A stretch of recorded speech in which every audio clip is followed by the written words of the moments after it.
मात्र त्यांच्या समोर अनेक प्रश्नांचा डोंगर साचला असं म्हणायला हरकत नाही, कारण प्रश्नांचा डोंगर सोलापूर महानगरपालिकेत साचला आणि या सगळ्या संदर्भात बोलण्यासाठी सोलापूरची हे सगळे मतदार नागरिक जे आहेत ते आपल्या सोबत आहेत. तर महिलांपासून आपण सुरुवात करूयात.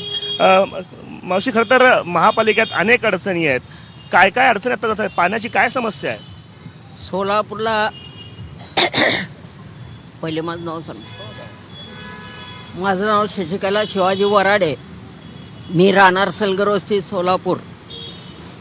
ह्या सोलापुरात जे काय आहे चालणार आहे, पाण्या वाचून मनुष्य जगू शकत नाही.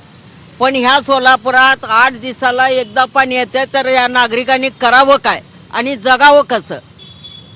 तर सोलापूरने पहिले लक्ष घालून या महापालिकेच्या जे काय अधिकारी, नगरसेवक, जे काय खासदार आमदार असतील, त्यांनी पहिले सोलापूरची पाण्याची सोय करावी.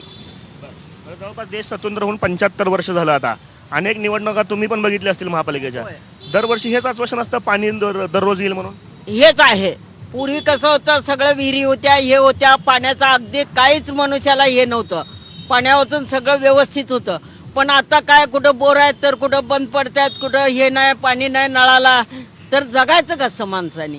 सोलापूरला महत्त्वाचं म्हणजे दळणवळणाची सोय जी आहे. रस्ते खूप खराब झालेले आहेत.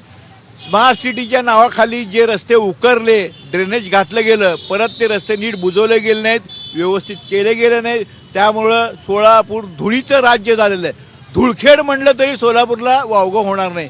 धुळीमुळे अनेक श्वसनाचे रोग व्हायला लागलेत. सोलापूरला बेसिक प्रश्न रस्त्यांचा आहे.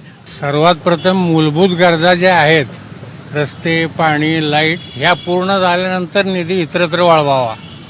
रस्ते, पाणी, लाईट हे न होता इतरच कामावर निधी वळवला जातो. बेसिक गरजा पूर्ण होत नाहीत आपल्या आणि बाकीच्या गरजांवर खर्च होतो. त्यापेक्षा ह्या गरजा पूर्ण झाल्याची सगळ्या शहराची खात्री करावी आणि मग इतर गरजांना प्राधान्य द्यावं. आणि ज्याच्या मतावर तुम्ही मोठे होता की लगेच सत्तेत गेला की माणसाला विसरता आणि देशाला विसरता आणि स्वतःचा स्वार्थ साधण्याचं काम या पुढारी लोकांमध्ये आहे. दुसरं, हे सगळं बंद व्हावं आणि नागरिकांचे प्रश्न सुटावा, हीच माझी सगळ्या पुढाऱ्यांना हात जोडून कळकळाची विनंती आहे. आज आम्ही आहे, उद्या नाही. गेल्या 40 वर्षापासून मी पण एक समाजवादी विचाराचा कार्यकर्ता म्हणून या देशामध्ये राजकारण करत आलो. मी जनता दल सेक्युलर पक्षाचा अध्यक्ष म्हणून 40 वर्ष झालं. मी अजून पण अध्यक्ष आहे. पण आता समाजवादी विचाराला कोण खात नाही आहे. आमचे विचार आचार सगळे बांधून ठेवायचं आणि हुकुमशाही आणि जातीवादी आणि लोकशाही आज ज्या ठिकाणी मतदानासाठी जायचं गल्लीपर्यंत पोहोचलेत ते नगरसेवकांच्या निवडणुकीमध्ये पण दिसतील का? कारण लोकसभेमध्ये दिसलं, विधानसभेमध्ये पण आहे. उमेदवार देताना पहिले पक्षाने असं विचार करतो की जे उमेदवार उमेदवारी घेतो तो कुठल्या समाजाचा आहे. पक्ष विचार करतो त्याची समाजाची लोकसंख्या किती आहे आणि त्या भागातनं आपला उमेदवार येऊ शकतो का. हे असं जातीच्या आधारावर, समाजाच्या आधारावर लोकांच्यापाशी मताची जोगवा मागता आणि निवडून आला समाजाच्या नावावर की समाजाला विसरायचं आणि स्वतःचा स्वार्थ साधून घेण्याचं काम या सोलापूर शहरामध्ये न अख्ख्या देशामध्ये चालू आहे.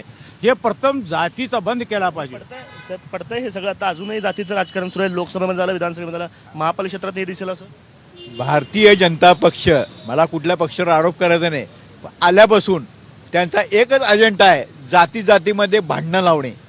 जाती जातीमध्ये भांडणं लावली की मताचं ध्रुवीकरण होतं. मताचं ध्रुवीकरण झालं की त्यांचं इलेक्शन 50% सोपं होतं. मग 50% पैशाच्या जोरावर इलेक्शन करायची भाजपची आणि इतर पक्षाची, ज्यांचे सहयोगी पक्ष आहेत, त्यांची तयारी चालू आहे आणि ते करतात. आणि सगळे पक्षातले लोक का सोडून गेले?